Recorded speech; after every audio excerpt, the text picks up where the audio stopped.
LinkedIn believes B2B marketing can be B2 brilliant, B2 bold, and B2 breakthrough. How? With a platform purpose-built to make B2B marketing mean more for your business. A platform with tools to help you build better relationships with your key customers, to boost your buyer's journey while building your brand. A platform with trusted data and lead generation you need to beat your KPIs, drive ROI, and stand out amongst the competition. And with the targeting tools on LinkedIn, you can reach your precise audience, right down to their job title, company name, location, and more, to make sure your ads are always seen by those who matter. So let's get ready to be too boldly go where no marketer has gone before, because LinkedIn is where B2B is everything it can be. Rethink your B2B marketing ads and get $100 credit on your next campaign. Go to linkedin.com/MPN to claim your credit. That's linkedin.com/MPN. Terms and conditions apply. Entrepreneurs Enigma is a podcast for the ups and downs of entrepreneurship. It's got the wins and the fails that we all face being entrepreneurs, and how we learn from adversity. Every week I talk to a different entrepreneur with a story to tell. I'm Seth Goldstein. Come with me on the journey. This is Entrepreneurs Enigma. Let's get started.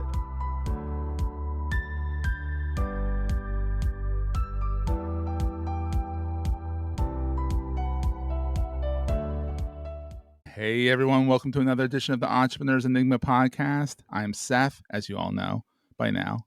It's been quite a bit of episodes, so if you don't know I'm Seth, that's an issue. We should talk. Anyhow, I digress. Today I have Dr. Erin Baker, who is a self-leadership coach, strategist, social psychologist, internal family systems practitioner. That's a mouthful.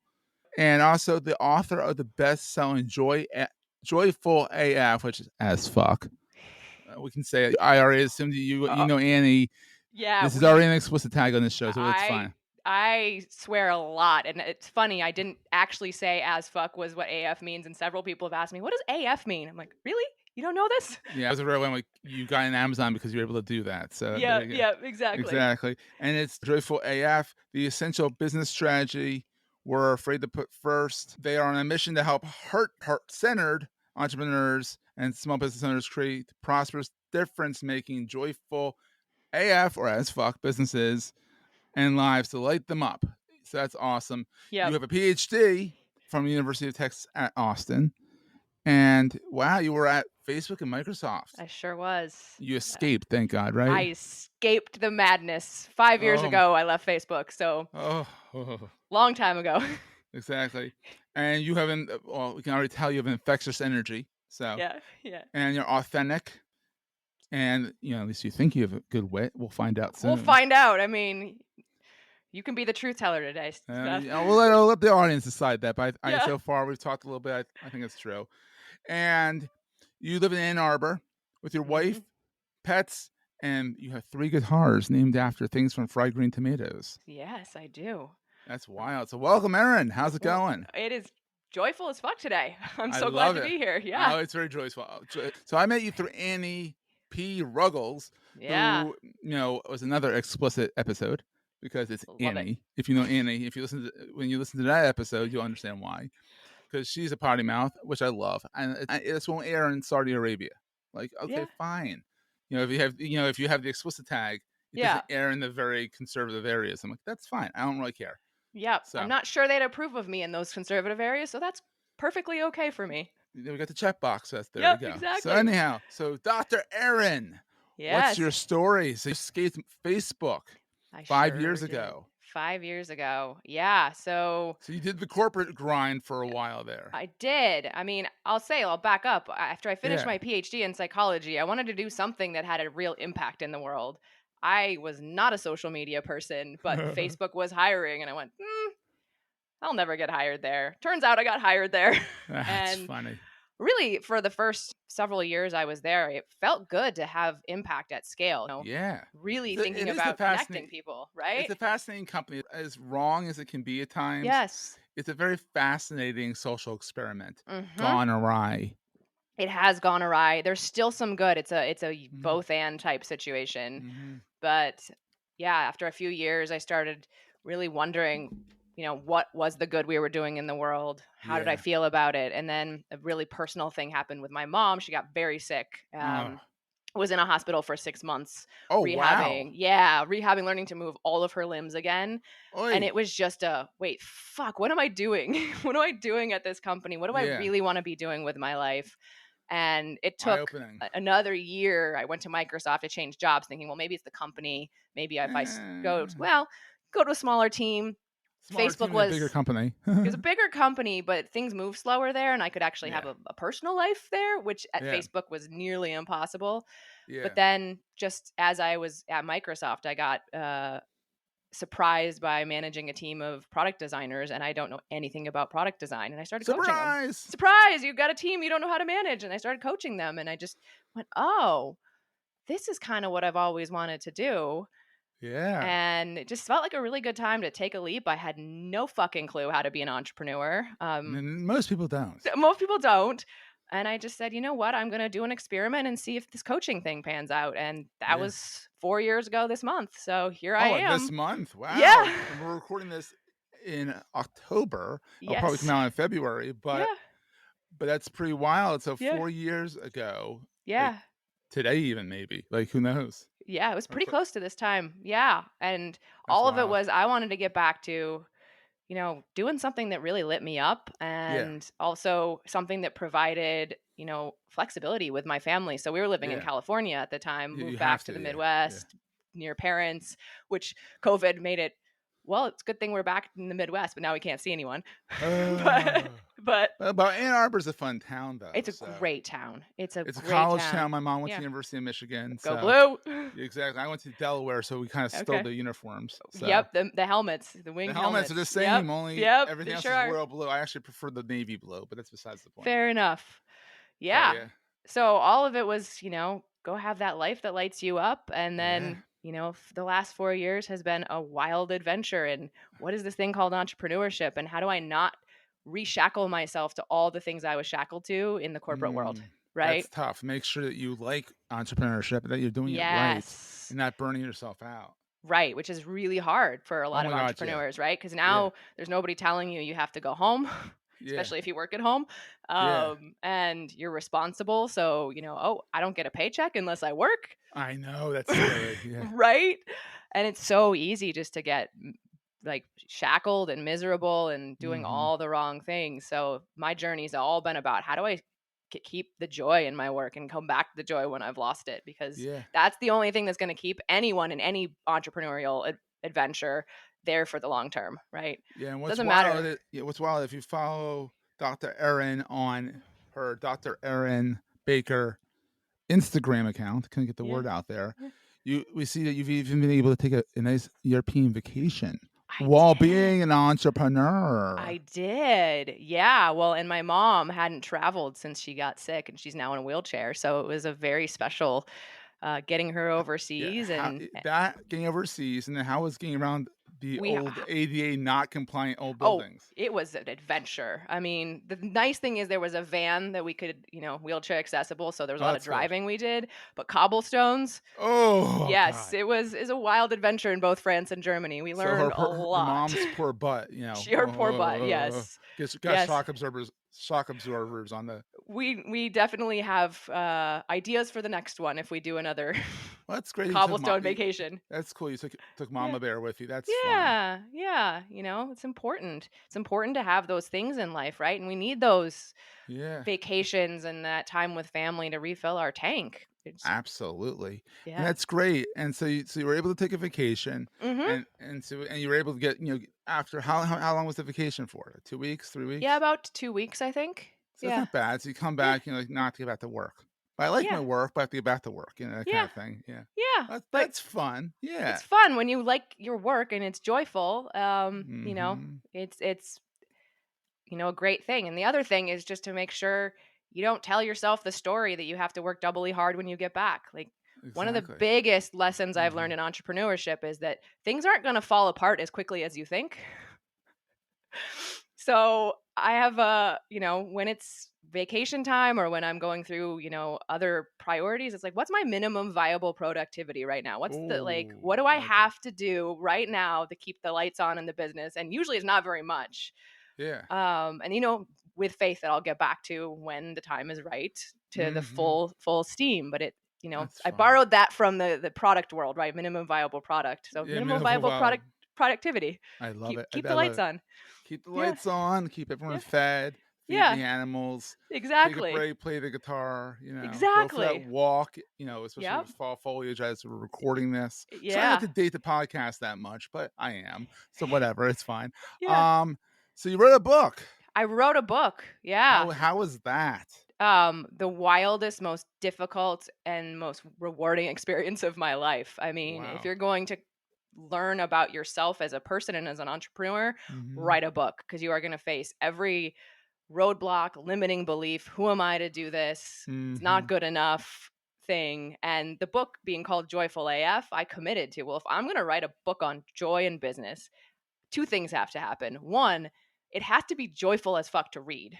Yeah. So I can't be my stuffy PhD self. So that was an Yeah. interesting challenge. Does that I'm not exist? stuffy anyway, but Yeah, does that no, exist? but You don't seem I very stuffy. no, but I learned how to write like a PhD. That's what Oh, they you train gotta you you into. gotta loosen up. Yeah, I was a Yeah. history major and I was a Yeah. journalist. So So yeah. that was a fun adventure. And then if I was going to be joyful as fuck to read, it also had to be joyful as fuck for me to write.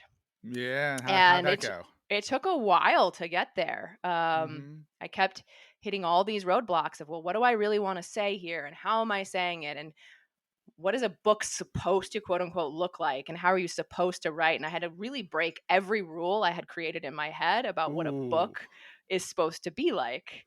Yeah. And I was really ready after I had hit several walls. I was like, you know what? Maybe I just won't write a book. Maybe I've Yeah. done the good college try. And I said, let me do one last ditch effort. And I realized that I needed to forget about any structure. I just needed to say everything that I That's wanted to hard for a say. PhD. Oh, Forget about right. structure. What? Wait, what? Yeah. So I said, you know what? When I was at Facebook doing research, we would do interviews with people and we'd pull out like bite-sized insights and put them on post-it notes. Yeah. Right. And then after the research was over, we'd sort of move the post-it notes around and see if a story Yeah. emerged, which we would then tell the product managers, go do this. So I said, Mhm. well, what if I try that? Where I'm just going to, bite size things I want to share about joy. And if no structure comes, it's just going to be a bunch of bite-sized things. And that's a That you risk. can reuse as social media. You can use it as Yes, blog content. exactly. We're going to take a quick break, hear from our sponsors, and get right back to the show. LinkedIn believes B2B marketing can be B2 brilliant, B2 bold, and B2 breakthrough.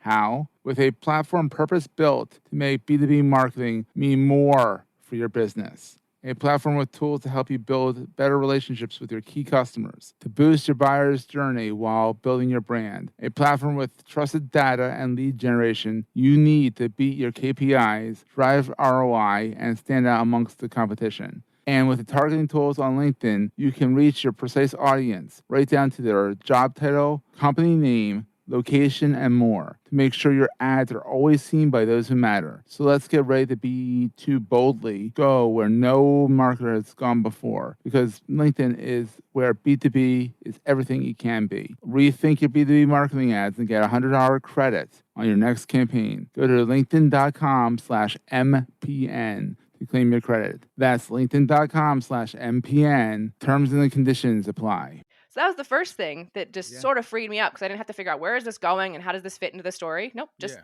thing. And a story did emerge. The second one was I've had my own podcasts in the Yeah. past. I took a pause because writing a book, podcasting, running a business turns out was a Yeah. lot for me. A lot for most people. Yeah, but I realized I really like talking to people and I really Yeah. like conversation, and I don't have my stuffy academic self out when I'm talking. Yeah. So I literally picked up my cell phone and recorded these bite-sized things into an app called Otter AI. And so the I whole love first it. draft of the book was spoken into my phone. And then I Love edited it. it from there. And that That's was brilliant. joyful as fuck because I would just Yeah. pace around my office and I'd say like, who am I talking to today when I write this piece? Right, quote That's unquote. great. I Yeah. love that. That's a fun way to write a book. That's what I should Yeah. do, because I know I have a book in this podcast of Mm-hmm. stories. I know I have a book in here somewhere, and I'm Yeah.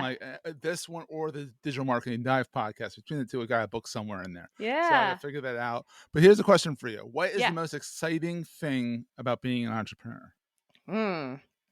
For me, I'm going to say this is very selfish of me because there's a lot of Go exciting for things. it. My Yeah. first thing was like, oh, the creativity. No, the most exciting thing about being an entrepreneur is how much I'm learning about who I am through this Ooh, I process. love that. Yeah. Right? I mean, I had to learn, speaking of the book, right, that my joyful process, my brain wanted to speak in conversation. And so I had to reconcile with what do real authors do versus what does my brain want. And in every aspect of my business, I'm learning what lights me up, what brings me joy, what's important to me, how does my brain work. We talked about neurodivergence. I think that's the best. My Yeah. wife just got diagnosed with ADHD. A lot of my friends and It's a clients are superpower. It's a neurodiverse, right? It's superpower. superpower, but we Yeah. have to learn, okay, how does my unique brain work? Yeah. Um, and so that's been a really wild adventure, and it's really fun. And it's also challenging because the business world has cookie cutter advice, and you have to sort of reconcile what do you take in from the business world because there's value to what people recommend, and what do Yes. you take on as, no, this is my way of doing things. Love it. Love it. Yeah. So here's the flip side, a little bit more negative side. What keeps you up at night with Mm. entrepreneurship? I think the one thing that really keeps me up in entrepreneurship and in coaching in general is how do I continue to show people the value of this getting to know themselves as entrepreneurs? Because what the tension a lot of people come to me with is they want to make the money, they want to make the impact, they want Absolutely. the strategy, which yes, we need that. The best laid strategy won't survive your humanity showing up towards it. And so Yeah. it's a thing that keeps me up at night is how to help more entrepreneurs do that internal understanding of themselves and choose their own path. And how do I help them see the value of that when everything else coming at them is a formula and a five-step plan or a quick win? This is a long game. This is very much a long game. And now here's the question that gives everyone pause. So don't feel bad when it takes a second here. What is the most important thing to carry with you all the time? That's not actually that hard of a question. It isn't, but makes everyone pause though. Yeah, I think the most important thing, I'm going to go back to this long game, is to remember that in every moment, this is just a single moment, a single data point, and that everything you're doing is moving towards something in the future, and just to remember to breathe and stick with it. Yeah. Because a lot of people forget to breathe. Yeah. Yes. That's a big thing. Yeah, absolutely. I've been in business 4 years, and I feel like I'm not just beginning. Like, I know what I'm doing at this point. Yeah. I remember back in my first year wanting it all to be great. Let me scale up really fast and have it all stable. And now 4 years in, I'm so glad that it's sort of, yes, things moved really fast, but they're also not where I want to be. And it's okay that might be another 5-6 years, and to slow down and be in the process and trust that whatever's coming in 5-10 years, I'm putting the seeds in now, whether I can see it or not. That's brilliant. It's so true. Because I've been doing Goals to Me for 15 almost. And I started the best time to start business, 2008, to crash. Ooh, great time to start business. Perfect time. A lot of people say that's when a lot of people did start their businesses. Yeah. They said, screw corporate, I'm going to do my own thing. Yeah. But you couldn't get it alone. I funded it on credit cards. And, the first 4 years was a dumpster fire. Yeah. It was a giant freaking smelly clusterfuck. Yes. Yes. and then slowly you figure shit out. You figure it out. You figure out how to do things. I went to school for history and journalism. I was a journalist for 6 years. I mean, everyone's heard this before. Everyone's like, oh my God, he's talking about his journalism degree. But I was a journalist for 6 years. Yeah. And then I went to business. I didn't have a business background at all. Thank God for my wife, who went to school for business and had a business brain about her. So I was like, all right, honey, you're going to help me out. And she's like, I'm all for it. Let's go. Yeah. Gave my mom an ulcer, I think, because she was worried sick about me. My parents too, right? Same thing. What do you mean? You were an academic. Like, that's as far away from entrepreneurship as you can possibly get. And I went, well, no, there's some parallels. I'll be okay. Yeah, and your parents are academics. Yeah, my parents are academics. Yeah. They had, the ultimate stability, tenure Yeah. They knew they had a job for life and they were going to get paid for life. And I'm going, nah, let me go the other way. I'm going to fly by the seat of my pants, Mom. I am. And yeah, the first 4 years are a dumpster fire for a lot of people. And I the best advice I got was from my dear family friend, who's also my financial advisor. And she said, I'm all for you starting this business, but promise me you'll stick with it for 5 years. You have no to 5. sooner. Right. And she said that's the cycle of economics and all that. And then when COVID hit, she said, add a year for every COVID year. So now I like that. Right. So extend it to 7. So I'm like, great. I'm heading into year 5 in January. And, I'll just be like, okay, 2 more years. I'm in it for a long haul, but it's great. It's great because it takes the pressure off, right? I promised I would do that. And you have family buy-in. Your wife's all in. Yeah. Your dog's all in. Dog is way all in. She loves that I'm home all the time. Yeah, that's the best thing, right? It's more with the pets, you think, than the spouses. Yeah. But so Dr. Erin, where can we find you online? Where's your watering hole? Yeah. So I will say I have a love-hate relationship with social media, but you can find me there. So my main platform right now is Instagram. So it's at Dr. Erin M. Baker. And I'm going to go back to my joy of conversations. Yeah. The best thing you can do is send me a DM and share an insight or ask me a question or a challenge. Yeah. It's much better than just sort of following when I update, which is every so often right now. It's kind of my joy has it. You're on LinkedIn too. I am on LinkedIn too, but I don't share as much there. You can find me on LingkedIn as well. Yeah. It's kind of a requisite for our industry. Yeah, exactly. You're the first person on the podcast that went with Instagram first. Then LinkedIn. Everyone's like, oh, I love LinkedIn. I love LinkedIn. Yeah. I mean, I'll play there. It's a great place to build relationships. Yes. But my joy is definitely in relationships. And so social media is a catalyst for that, but I'm less interested in the full blasting out my thoughts and more of the let's connect with real people type You're more one-on-one kind of stuff. I'm a one-on-one type of person. Yeah, for sure. Love it. So Erin, thank you for being on the program. Thank you, This has been so much fun. And we'll see everyone next week. That was a great show. Hey, if you're enjoying Entrepreneur's Enigma, please give us a review on the podcast directory of your choice. We're on all of them. And these reviews really help others find the show.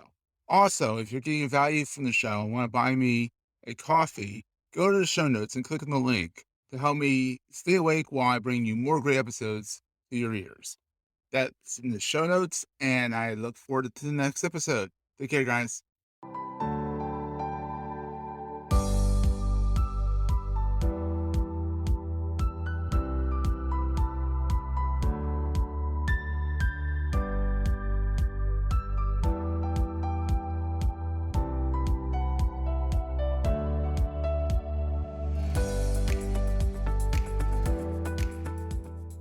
Goldstein Media hopes you have enjoyed this episode. This podcast is one of the many great shows on the MPN Marketing Podcast Network.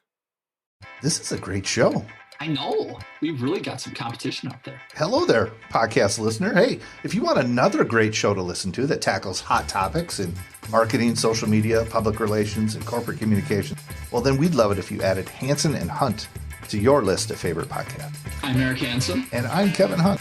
And we are Hansen and Hunt. And just like this show, we are part of the Marketing Podcast Network. So check us out sometime. Hansen and Hunt, available on your favorite podcast app.